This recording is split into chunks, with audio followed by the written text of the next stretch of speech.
What's going on? I know it's been a while, but I'm still here.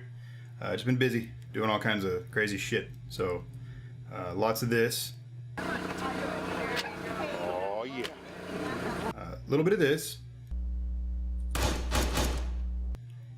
Mostly this.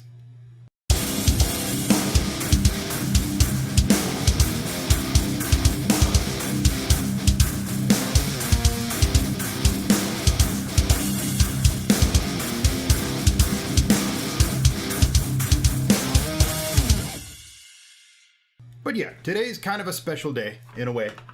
It is the 10-year anniversary of the first video I ever uploaded to YouTube. As you can imagine, it's pretty potato. It's pretty bad. I'll link it somewhere so you can go laugh at it. It's awful. I don't even think I talked in it.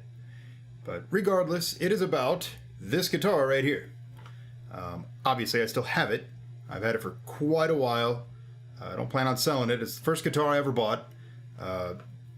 Before I was a guitarist, I was a bassist. So the first instrument I ever bought was a bass, which is actually right here. It's a Ibanez EX Series 5-string. And I bought that when I was 15. And I bought this a couple years later.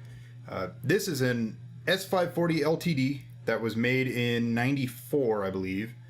So it's a little bit old school. Let's check it out. So I already recorded this once, but the focus was all jacked up and I didn't notice. So I'm trying to say what I said before because it was a good take, but I don't really remember. Anyway, it's since been kind of retired. That's why it's all nasty and dirty and it looks pretty gross, but you know, it doesn't get played a whole lot anymore. I just found out a minute ago it's still in tune, which is kind of cool. I haven't played it in months. I modified it. It originally came with the humbucker, single coil humbucker, like my current main guitar, the S770, which has stock Ibanez pickups, the whatever they call them, INF 1, 2, and S and whatever. I took that out of this and put EMG 8185s, which are in this guitar as well. That's an RGT6 with 8185s. Both of these are active. They both run on batteries, so they have a 9-volt. This originally was a passive guitar, like my 770, but they both run on batteries, which, as does my bass, which is right here. Has its pros and cons. These aren't the most versatile pickups ever. They're kind of like geared towards heavy metal and hard rock and stuff, which I don't really do as much as I used to. I kind of like the versatility of the pickups in the 770, so I think what I might do is actually take these out, because the pots are all crackly and have dead spots on them, and they haven't really aged well. But take all this out and replace it with passive Seymour Duncans. I might do it. I don't know. I haven't decided yet, because this is kind of a cool setup. I had a dude replace the single coil with he just took it out and filled the hole with a piece of black pick guard, which is kind of neat. Because this set is a Zakk Wylde set, and Zakk Wylde plays Les Pauls, which have the 2 volumes, 2-tone kind of thing, with a switch up here or whatever. Well, this had originally a volume and a tone rather, 2 knobs, and a 5-way switch. So he took the 5-way switch out and filled that with pick guard as well, and used the screw holes to put the other volume and tone. Pretty clever solution. But it's been a trooper throughout the years. It's kind of scratched up a lot. It's been around. It's been pretty much across country a couple times, but I'll never sell it because it's awesome. They don't make these necks anymore, these original Wizard necks. This thing is like, if you look at the specs, I think at the first fret it's like 11 millimeters. It's really, really thin. Something crazy like that. It's super flat. It's just really, really cool. They don't make them like this anymore. For those of you that are interested, I did this last time. Let's see if I can get it to focus again. I just found out it's actually made in Japan, which is kind of cool. So that's kind of neat. The Japanese guitars are kind of a little bit more sought after now, from what I understand. They're a little bit more desirable or whatever, as opposed to the Korean made or the Chinese made or whatever. I had no idea this was made in Japan until literally about 10 minutes ago, so S540LTD, so it has like the custom made in here, and it has the crazy little inlays. But it's a cool guitar. I have it set up with 12s on it. This is before I learned that you don't have to run tow cables to tune to drop C.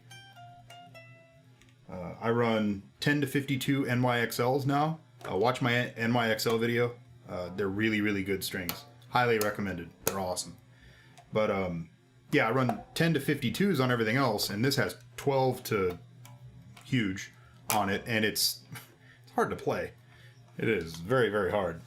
But I just can't believe it's still in tune. Like, after all these months and months and months of just hanging on my wall, going through all the temperature changes and shit, because it gets hot as balls in here.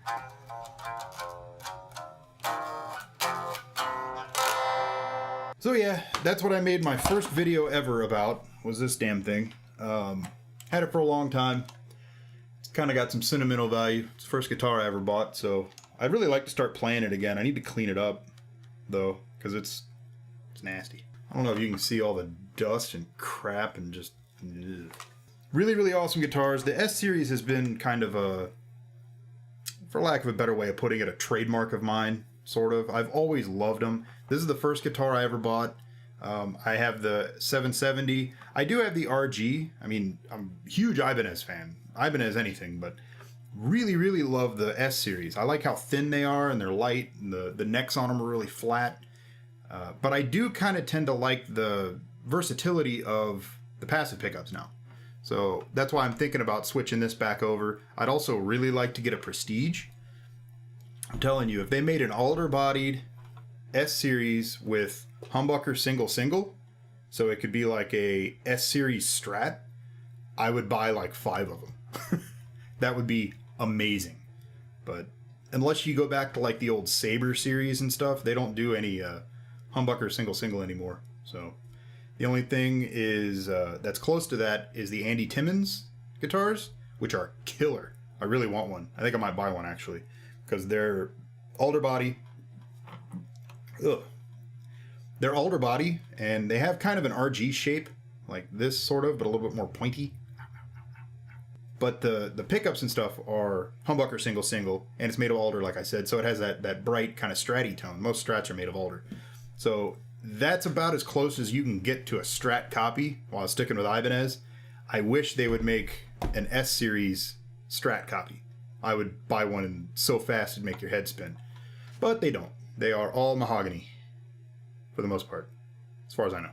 The second video I made was uploaded in September, I think it was September 9th, 10 years ago. So stay tuned for a anniversary video about that. I actually play in that video, but it's kind of funny because I don't have an amp. So now that I have an amp and recording gear and proper camera and mic and all that stuff, I'll do it actually right. I'll probably play part of the song and actually put the mic in front of the amp and, you know, do like a real video for it as a little bit of an anniversary thing. But if you'd like to go check out those videos, I'll annotate them up here for you guys. They're pretty comical, especially the first one. It's bad. But yeah, anyway, thanks for checking it out, listening to me ramble, seeing old Bessie. Maybe I'll do a video about my other guitars and stuff if you guys are ever curious. Let me know. Like, share, subscribe. Leave me a comment. Let me know what you think. You know the drill. Later.